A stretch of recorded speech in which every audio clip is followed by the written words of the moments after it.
요나서를 함께 읽어나가고 있습니다. 요나 하면 우리 물고기 생각나시죠? 요나가 하나님 명령에 불순종해서 큰 풍랑을 만나게 되고 또 물고기 뱃속에 들어간 이 선지자 바로 요나입니다. 요나 이야기는 불순종하면 인생의 큰 풍랑을 만나게 된다는 교훈을 우리에게 알려주고 있습니다. 그런데 여러분, 이 요나 이야기 사실 같습니까? 만들어낸 허구 같습니까? 사실 같습니까? 물고기 뱃속에서 사흘 동안 산다는 게 말이 됩니까? 안 됩니까? 말이 안 되는데 사실 같습니까? 상식적으로 이해가 되십니까? 말도 안 된다고 생각할 수 있습니다. 그런데 실제로 물고기 뱃속에 있다가 살아나온 사람들의 이야기가 있습니다. 실제 1891년 2월에 이 포클랜드 섬 근처에서 고래잡이를 하던 배가 한때 향유고래, 아주 굉장히 큰 고래떼들을 발견하게 됩니다. 그래서 보트 2개로 향유공해를 향해서 조심스럽게 다가가다가 작사를 던졌는데 이 고래가 얼마나 난리를 피든지 배 한 척이 뒤집어졌어요. 근데 뒤집어진 순간에 그 배에 탔던 제임스 바틀리라는 선원이 물에 빠졌는데 없어졌어요, 순간적으로. 그래서 실종된 상태에서 그래도 그들은 포기하지 않고 그 몇 시간 동안 사투 끝에 그 향유고래를 잡게 되었습니다. 다음날 이 고기를 잡았으니까 갑판 위에서 고래 배를 쫙 갈랐는데 그 배 위가 꿈틀꿈틀 대는 거예요. 그래서 봤더니 그 안에 실종되었던 바틀리가 그 안에 살아있는 거예요. 11시간 만입니다. 살았을까요? 죽었을까요? 방금 내가 살아있다고 얘기했죠. 의식은 잃었는데 살아있었습니다. 그래서 사진 하나 제가 준비했거든요. 이게 고래입니다. 고래 같습니까? 이쪽에가 입이고 저기 사람들이 올라타 있는 겁니다. 실제 그 잡혔던 이 고래 위에서 사진을 찍었는데 그 안에 들어갔던 사람이 11시간 만에 살아나왔는데 이 고래 위액 때문에 털도 녹고 좀 머리도 상하긴 했지만 생명에 지장이 없이 살아났다는 겁니다. 여러분, 요나 이야기는 믿기 어렵지만 실제 이야기입니다. 물론 성경에는 우리 인간의 상식으로 이해되지 않은 많은 이야기들이 나옵니다. 그래도 우리는 하나님의 말씀을 있는 그대로 믿어야 합니다. 하나님은 우리 상식이나 이성을 얼마든지 뛰어넘어 역사하시는 분이 우리 하나님이십니다. 오늘 우리가 말씀을 통해서 또 다른 이야기들을 좀 같이 은혜를 나누길 원하는데, 하나님께서 큰 물고기를 준비해 놓으셨다라는 것에 좀 주목을 해봐야 됩니다. 17절 한번 읽어보겠습니다. 시작. 여호와께서 이미 큰 물고기를 예비하사 요나를 삼키게 하셨으므로 요나가 밤낮 3일을 물고기 뱃속에 있으니라. 자, 여기에 보니까 큰 물고기를 누가 준비했습니까? 하나님이 불순종하는 요나를 깨우치기 위해서 큰 풍랑도 준비하셨지만 동시에 요나를 위해 큰 물고기도 준비해 놓으셨습니다. 자, 여기서 말하는 큰 물고기 어떤 물고기일까요?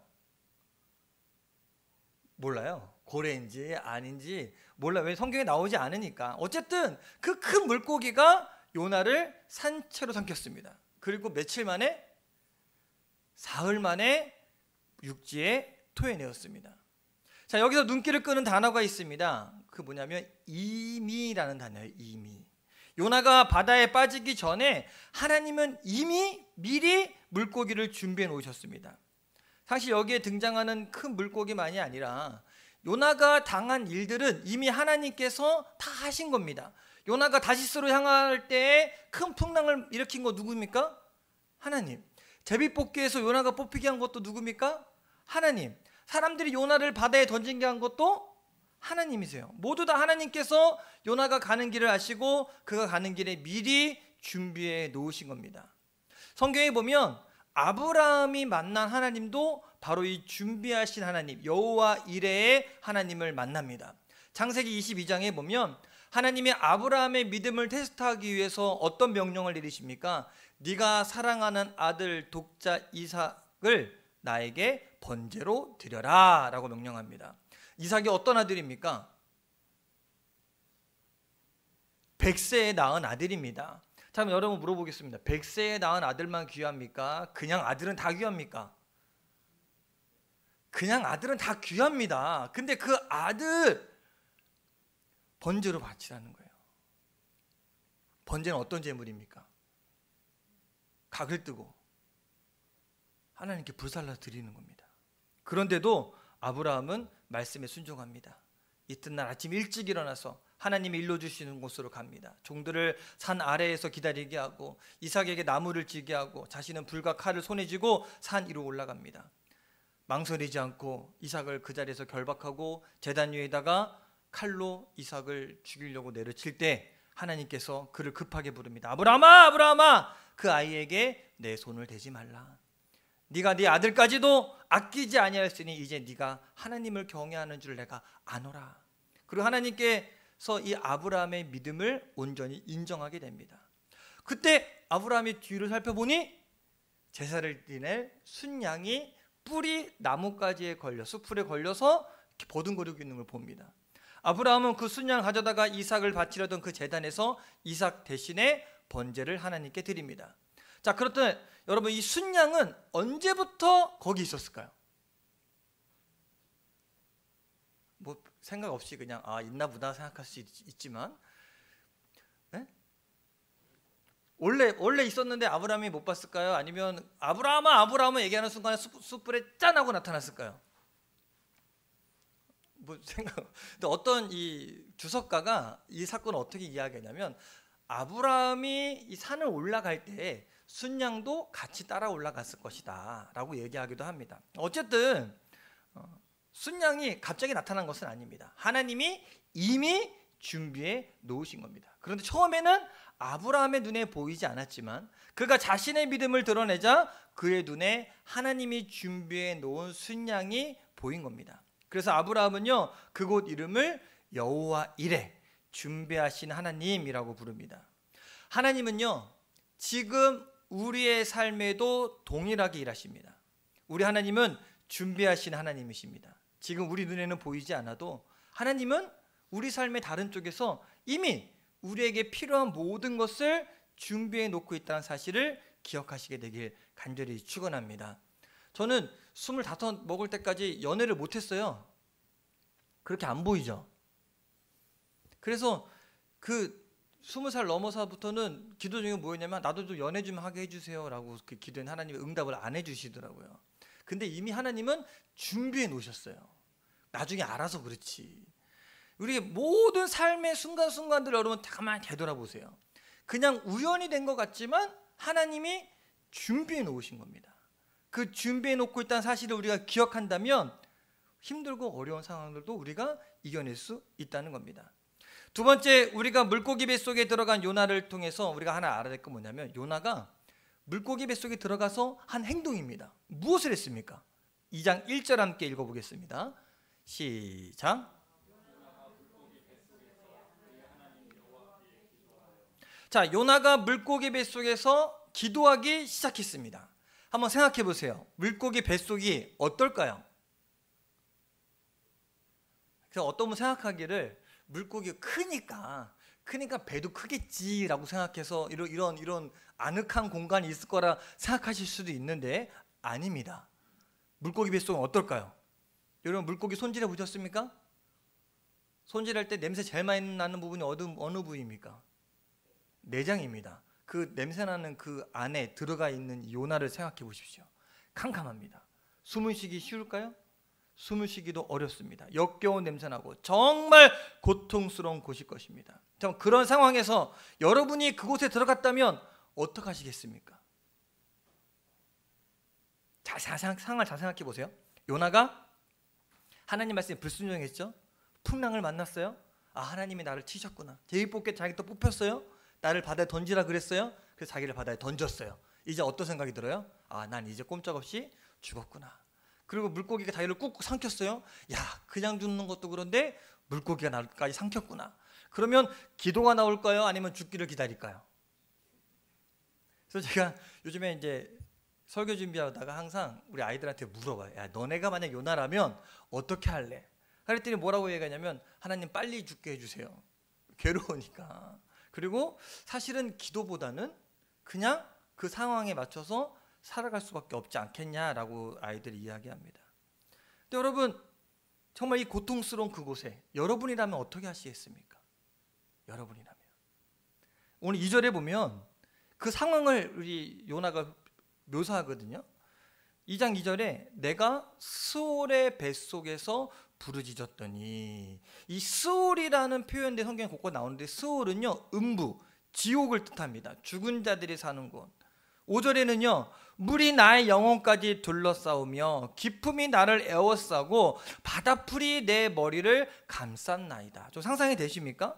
그 6절에는 내가 산의 뿌리까지 내려가 싸우며, 자기는 이 상황에 봤을 때 도저히 빠져나올 수 있는 방법이 없습니다 라고 이야기해요. 그가 힘든 고통 가운데 있었다는 이야기예요. 그럼에도 불구하고 요나가 지금 뭐하고 있습니까? 기도하기 시작했습니다. 여기서 중요한 거는 요나가 무슨 기도를 했느냐 보다 그곳에서도 기도했다는 것이 중요합니다. 실패의 자리, 고통의 자리에서 원망과 불평을 쏟아낸 것이 아니라 하나님께 기도했습니다. 놀랍지 않습니까? 요나의 기도는 하나님을 믿는 우리에게 있어서 가장 큰 무기가 기도라는 것을 그냥 몸소 보여주고 있습니다. 여러분, 성도는 기도하는 사람입니다. 우리는 어느 때에 놓이든 기도하는 사람이 되어야 됩니다. 혹시 우리 중에 요나처럼 실패의 자리에 있는 분들도 있을 수 있어요. 캄캄한 물고기 뱃속처럼 앞이 보이지 않는 절박한 상황에 둘러싸인 분도 있고, 건강 때문에 힘들어서 고통하는 분도 있고, 그러나 그런 절망적인 상황에서도 하나님의 능력과 기적을 경험할 수 있는 길, 그게 바로 뭡니까? 기도라는 겁니다. 기도는 우리가 어디에 있든지 그곳에서 하나님의 임재를 경험하도록 합니다. 심지어 그곳이 물고기 뱃속이라 할지라도 기도하면 그곳 하나님의 임재가 있다는 겁니다. 그럼 요나가 물고기 뱃속에서 어떤 기도를 했을까? 하나님 나 살려주세요 라고 기도했을까? 요나의 기도를 읽어보면 한 가지 좀 특이한 점을 발견할 수 있습니다. 그게 뭐냐면 그의 기도가 지금 하나님 살려주세요, 나 나가게 해주세요, 이게 아니라 과거형으로 쓰고 있다는 겁니다. 한번 볼까요? 2절 한번 우리 유심히 한번 잘 읽어볼게요. 시작.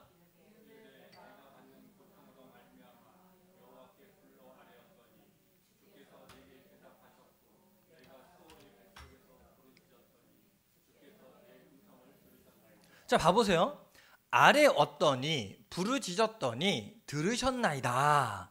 이미 지나간 일이죠. 지금 어디에 있는데? 뱃속에 있는데. 그래서 어떤 학자들은 이 순서가 뒤바뀌어서 이미 물고기 뱃속에서 나온 다음에 이 기도를 드린 것이다 라고 얘기하는 학자들도 있습니다. 그런데 제가 봤을 때 오늘 말씀에서 가장 중요한 건 뭐냐면 요나의 믿음을 보여주려고 하는 겁니다. 요나가 이미 이루시는 하나님, 나와 함께 하신 하나님에 대한 믿음의 표현으로 그렇게 기도한 겁니다. 6절도 마찬가지거든요. 한번 읽어볼까요? 시작. 땅이 그 빗장으로 나를 오래도록 막았사오나 나의 하나님 여호와여, 주께서 내 생명을 구덩이에서 건지셨나이다. 아직 안 건졌는데 건졌다고 이렇게 과거형으로 기록하고 있습니다. 요나는요, 하나님께서 응답하실 줄을 믿었기 때문에, 주님께서 자신의 생명을 구덩이에서 건지실 줄을 믿었기 때문에 이렇게 기도할 수 있었다는 겁니다. 성경에 보면 이런 형태의 기록들이 여러 군데에 나옵니다. 미래의 일인데 현재 일처럼 기록하고, 아직 이루어지지 않은 일인데 이미 이루어진 일처럼 기록한 곳이 여러 군데에 나옵니다. 하나님께서 기도에 응답하시는 분임을 믿고 현재의 일을 과거형으로, 미래의 일을 현재형으로 기록하고 있다는 겁니다. 즉 아직 안 되었지만 이미 이루실 걸 믿고 감사하며 기도해야 된다는 겁니다. 아직 내가 아프지만 하나님이 치료해 주실 걸 믿고 감사의 기도를 드리는 자가 되어야 된다는 거예요. 히브리서 11장 1절에 믿음이란 바라는 것들의 실상이요 보이지 않는 것들의 증거라 라고 이야기합니다. 믿음은 미래를 현재로 경험하고 눈에 보이지 않는 것들을 실제로 경험하는 것이 믿음입니다. 그렇기 때문에 믿음의 기도는 병든 자를 일으키고 믿음의 기도는 하늘을 여는 능력이 있습니다. 예수님께서요, 마태복음 21장 21절 22절에 예루살렘에 들어가시면서 제자들에게 이렇게 말씀하십니다. 한번 같이 읽어볼까요? 시작. 내가 진실로 너희에게 이르노니 만일 너희가 믿음이 있고 의심하지 아니하면 이 무화과 나무에게 된 이런 일만 할 뿐 아니라 이 산더러 들려 바다에 던져지라 하여도 될 것이요 너희가 기도할 때 무엇이든지 믿고 구하는 것은 다 받으리라 하시니라. 예수님 뭐라고 이야기해요? 믿고 구하는 것은 하나님이 다 응답하신다는 말씀입니다. 여러분 기도할 때 믿고 구하십니까? 그냥 하십니까? 믿고 하십니까? 믿고 하십니까? 믿고 구하는 것은 이루어집니다. 우리 하윤이는 저에게 좋은 설교 교부제가 됩니다. 하윤이가 최근에 유튜브를 보다가 이 두바이 초콜릿에 꽂혔어요. 그래서 두바이 초콜릿이라고 맛도 없게 생겼는데 되게 비싼 초콜릿인데 잘 팔지도 않아요. 편의점에서 판다고 하는데 편의점에 사달라 그래서 봤더니 파는 데가 없어요. 그래서 학교 갔다가 태권도 들려서 오는 길에 편의점을 꼭 들려서 몇 군데 가다가 도저히 안 될 것 같아요. 그래서 하윤아 이제는 사달라고 얘기하지 마 아빠한테. 왜냐면 매일같이 저보면 아빠 두바이 초콜릿 사줘. 편의점 가면 안 돼. 그래서 그만 얘기해. 대신에 아빠가 봤더니 저기 팜스마트에 갔더니 거기에 팔더라. 다음에 아빠가 거기 장 보러 갈 때 있으면 사다 줄게. 그러니까 이제 너 두바이 초콜릿 사달라는 말 하지 마. 그럼 한 번만 더 사달라 그러면 안 사줄 거야? 그랬어요. 그랬더니 이 하윤이가 이제 저한테 뭐라고 물어보는지 혹시 아십니까? 자기 의사를 포효해야 되잖아요. 근데 두바이 초콜릿 사달라고 얘기하면 안 되잖아요. 그때 얘는 아빠가 사줄 거라는 믿음이 있어. 뭐라고 얘기했냐면 아빠 팜스마트 언제 가? 아빠 팜스마트 언제 가? 그래서 오늘 아침에도 엄마한테 두바이 초콜릿을 얘기하다가 내가 너 뭐라 그랬어? 그랬더니 아니 엄마 팜스마트 언제 간다 그랬지? 이렇게 얘기하는 거예요. 사준다는 확신이 있으니까 끊임없이 어떻게 해요? 이야기하는 거예요. 왜? 거기 가면 살 것 같으니까. 근데 우리가 그런 믿음이 있어야 된다는 거예요. 하나님이 이루실 거에 대한 확신이 있어야 그렇게 구하고 찾고 두드릴 수가 있는 겁니다. 요나는 지금 물고기 뱃속에서 하나님을 만났고 그 하나님을 믿고 기도하면서 하나님이 내 기도를 이미 응답하셨고 그렇게 하고 계시다고 그렇게 고백하고 있습니다. 7절 한번 읽어볼까요? 거기에 요나가 이렇게 기도합니다. 함께 읽어봅시다. 시작. 내 기도가 주께 이르렀사오며 주의 성전에 미쳤나이다. 비록 요나가 불순종하다가 물에 빠져서 물고기 뱃속에 들어가는 처지가 됐지만 그래도 요나는 기본적으로 믿음이 강했던 사람인 것은 분명합니다. 그러니까 하나님 부르셨지. 하나님께서 선지자들을 부르실 때 분명 다른 것 보지 않고 그 안에 믿음만을 보고 부르신 것은 확실합니다. 이사야 선지자도 마찬가지고 예레미야, 에스겔, 아모스, 호세아 다 그런 사람들입니다. 그 중에 자기 자국이 아닌 이 타국, 이방 도시에 또 악독이 극에 달해서 하나님이 처벌하려고 이 니느웨 성에 보낼 선지자 아무나 보내겠습니까? 요나는 하나님이 택함을 받은 사람이 요나입니다.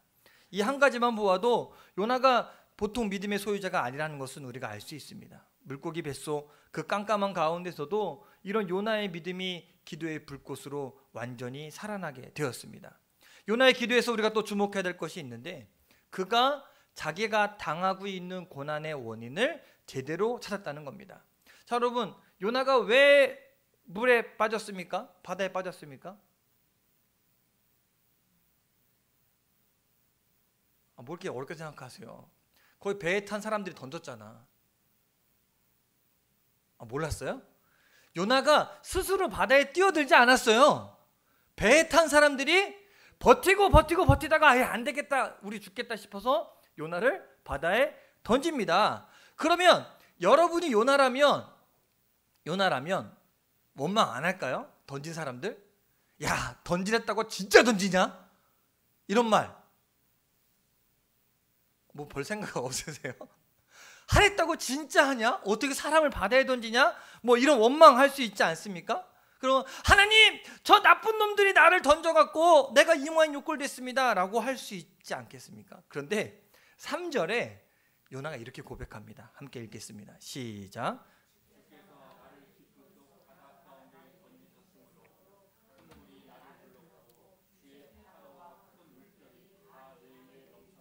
자, 지금 요나가 누가 바다에 던졌다고 이야기해요? 주께서 나를 던져섰다. 또 파도가 누구의 파도예요? 주의 파도와 큰 물결이라고 이야기해요. 주님이 보내신 파도라는 겁니다. 요나는 지금 하나님이 자신을 바다에 던지셨고 하나님의 파도가 자기를 덮쳤다고 말하고 있습니다. 요나는 지금 하나님께서 자신을 다루고 있음을 봅니다. 그렇기 때문에 요나는 하나님께 소망을 두기 시작했어요. 왜? 하나님이 자신을 치셨다면 자기를 살릴 수 있는 분도 누구밖에 없으니까? 하나님밖에 없으니까. 그래서 하나님께 부르짖기 시작합니다. 특별히 여기서 요나가 주의 파도라고 말한 것은 주님의 명령에 순종해서 일어난 파도라는 뜻도 있습니다. 파도도 주님의 명령에 순종합니다. 자, 신약 성경에도 비슷한 장면이 나오죠. 예수님이 갈릴리 호수 바다에 풍랑이 일어났을 때 명령하니까 순종하잖아요. 파도도 잠잠해지잖아요. 근데 이 단어를 요나가 쓴 이유는요, 자신의 죄를 회개하는 표현이 바로 이 주의 파도라는 단어에 있습니다. 요나가 지금 이렇게 말하고 있는 거예요. 하나님, 저 바다의 파도도 주님의 말씀에 순종하는데 선지자로 부름받은 내가 하나님 명령에 불순종했습니다. 니느웨로 가지 않고 다시스로 도망한 나는 저 파도보다도 못한 놈입니다. 8절에 이런 마음을 우리가 알 수 있어요. 한번 읽어볼까요? 시작. 거짓되고 헛된 것을 숭상하는 모든 자는 자기에게 베푸신 은혜를 버렸사오나. 누구에게 하는 거예요 지금? 거짓되고 헛된 것 숭상하는 모든 자, 자기도 포함되어 있어요. 자기에게 베푸신 은혜를 버렸사오나. 철저하게 요나 자신을 이야기하는 겁니다. 요나는 자기를 택하신 하나님의 은혜와 사랑을 버렸어요. 사명을 주셨지만 그것도 버렸습니다. 주님께 바쳐야 할 충성하지 않았습니다. 우리는 요나의 고백에서 하나님을 향한 깊은 회개가 묻어 있다는 것을 우리가 알 수 있습니다. 요나는요, 자신이 당하는 그 고난을, 그 원인을 정확하게 잘 봤습니다. 우리가 때로 인생 살다 보면 요나처럼 고난 당할 수 있습니다. 근데 그 고난 당하면서 우리는 우리 자신의 죄를 보지 못하는 경우가 많이 있습니다. 고난과 어려움의 원인을 나한테 찾는 것이 아니라 누구한테 찾습니까? 다른 사람, 다른 것에서 찾으려고 합니다. 우리 거실 다니다가 아이들이 이 블록 같은 거 하나 바닥에 떨어져서 그 밟으면은 엄청 아프거든요. 그거 밟아요. 그러면은 그 밟음과 동시에 입에서 나오는 말이 있습니다. 뭐라고 얘기합니까? 이거 누구야? 누가 어디다 놨었어? 라고 이야기해요. 자, 여러분 물어볼게요. 거기 놔둔 놈이 잘못입니까? 밟은 놈이 잘못입니까? 여러분 생각에 바닥에 뭐가 떨어져 있는데 그걸 내가 밟아서 내가 아파. 그러면 바닥에 떨어뜨린 사람이 잘못입니까? 밟은 사람이 잘못입니까? 대답을 못하세요. 손 한번 들어볼까요 우리? 떨어뜨린 사람 잘못이다. 밟은 사람 잘못이다. 이게요, 제가 결론을 말씀드리면 밟은 사람이 잘못한 거예요. 걔는 원래부터 거기 떨어져 있었어요. 근데 내가 못 봐서 내가 밟은 거지. 근데 우리 본성은요, 본능적으로 나를 탓하신 게 아니라 남을 탓합니다. 그 남에게 모든 책임을 전가하려고 합니다. 그래서 고난과 어려움을 찾아왔을 때 다른 사람, 다른 것에서 그 원인을 찾으려고 합니다. 사업이 망하면 내가 못한 거거든요. 근데 아무개 기업 때문에 안 됐다고 이야기해요. 어떤 분은 세상에서 정말 술을 막 마시면서 이놈의 빌어먹을 사회가 나를 이렇게 술 마시게 만든다고, 지가 먹으면서 그렇게 이야기해요. 그런데 여러분, 우리에게 필요한 것은요, 오늘 이 요나의 이 8절의 고백입니다. 고난의 원인을 나에게서 찾는 것.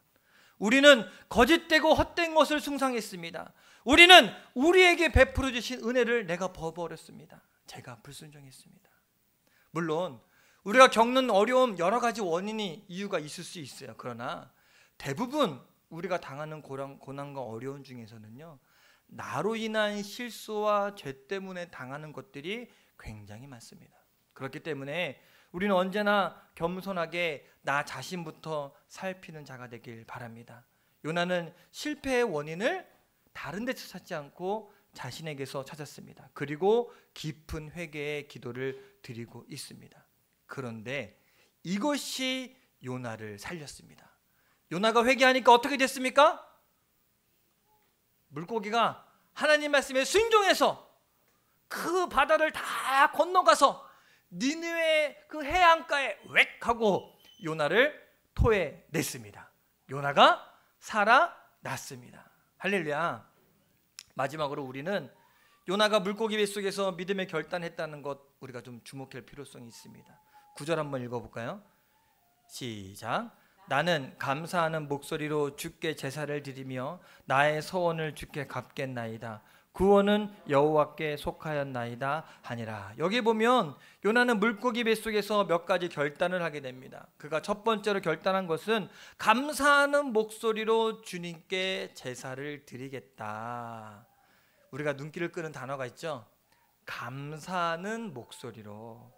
사실 지금까지 요나는 감사를 잃어버렸습니다. 왜 니느웨로 가라고 하냐, 왜 그 원수의 나라로 가라고 하냐, 불평합니다. 그러다가 인생의 풍랑을 만나고 고통 속에 벌어집니다. 그러나 그는 물고기 뱃속에서 진정한 감사의 눈을 떴습니다. 하나님, 나 같은 사람에게 그 니느웨로 가라는 명령해 주신 것도 감사하고, 비록 지금 내가 물고기 뱃속에 있지만 살려주신 것도 감사하고. 요나가 3시간 물고기 뱃속에 있는 거 아닙니다. 지금 며칠 동안 3일 동안 먹지도 못하고 마시지도 못하고 그 깝깝한 그 안에 있으면서 마지막에 감사하고 있는 거예요. 파도를 만난 것도 감사하고요, 제비뽑게 나를 뽑히게 해준 것도 감사하고, 나로 하여금 사명을 깨닫게 해준 것도 감사하고, 감사하는 목소리로 주님께 제사를 드리겠습니다 라고 결단합니다. 진정한 회개, 요나의 삶의 방향을 바꾸고 인생의 목적을 변화시켰습니다. 우리가 예수 그리스도의 복음 앞에 서야 하는 이유가 바로 여기에 있습니다. 복음 앞에서 나 자신을 돌아보고 잃었던 회개와 감사를 회복해야 우리의 삶이 새로워질 수 있습니다. 나 자신을 돌아보고 하나님이 나를 얼마나 사랑하시는지를 깨닫는 저 여러분이 되셔서 진정한 감사를 온전히 회복했으면 좋겠습니다. 그리고 두 번째 결단이 있는데 그 결단이 뭐냐면 서원을 갚겠다라는 결단입니다. 요나는 하나님께서 자신을 처음 부르셨을 때 틀림없이 서원했을 겁니다. 주님, 내가 주님 뜻대로 따르는 자가 되겠습니다. 저를 주님의 종으로 드립니다. 그런데 막상 내 생각과 하나님의 명령이 달라지니까 합니까 안 합니까? 내가 어디든 가겠습니다 라고 선지자로 부름 받았는데 나는 다른 데 가고 싶은데 니느웨로 가라고 하니까 순종하지 않아요. 서원을 어깁니다. 그런데 캄캄한 물고기 뱃속에서 이 삶의 죽음 사이로 오가면서 그런 비로소 자신의 서원으로부터 자기가 벗어났다는 사실을 깨닫게 되고 하나님 앞에 진심으로 회개하면서 이제 나의 서원을 갚겠습니다 라고 고백을 하게 됩니다. 여러분, 제가 물어볼게요. 하나님하고 여러분 약속하십니까 안 합니까? 기도할 때 이런 서원 기도 하시는 경우 있죠. 하나님, 나 이렇게 하겠습니다. 그러면 잊지 마시고 이 서원한 것 갚게 되길 바랍니다. 내가 서원한 것, 하나님과 약속한 것 반드시 갚게 되길 바랍니다. 갚으셔야 합니다. 결국 요나의 기도는 이렇게 끝이 납니다. 구원은 여호와께 속하였나이다. 여러분, 이게 얼마나 어렵게 도달한 결론입니까? 이 기가 막힌 상황에서 나를 건질 수 있는 분은 하나님밖에 없구나. 저는 이거 보면서 제비뽑기에서 딱 요나가 뽑혔을 때 그때 배 갑판 위에서 아직 풍랑이 일고 물고기 뱃속에 빠지기 전에 그때 무릎 꿇고 하나님, 내가 잘못했습니다 라고 이야기하고 선장한테 이 배를 돌려서 니느웨로 가면 우리 배 살 수 있습니다 라고 얘기할 수 있지 않을까요? 좀 합리적으로. 왜냐면 선장은 지금 살아야 되는데 원인이 거기 있다고 이야기하면 얼마든지 반대편으로 기수 꺾어서 갈 수 있잖아요. 살아야 되니까. 근데 그 어려운 일을 다 겪고 3일 동안 물고기 뱃속에 있다가 그제서야 도달한 결론이 이거예요. 아, 여호와는 나의 구원이시구나.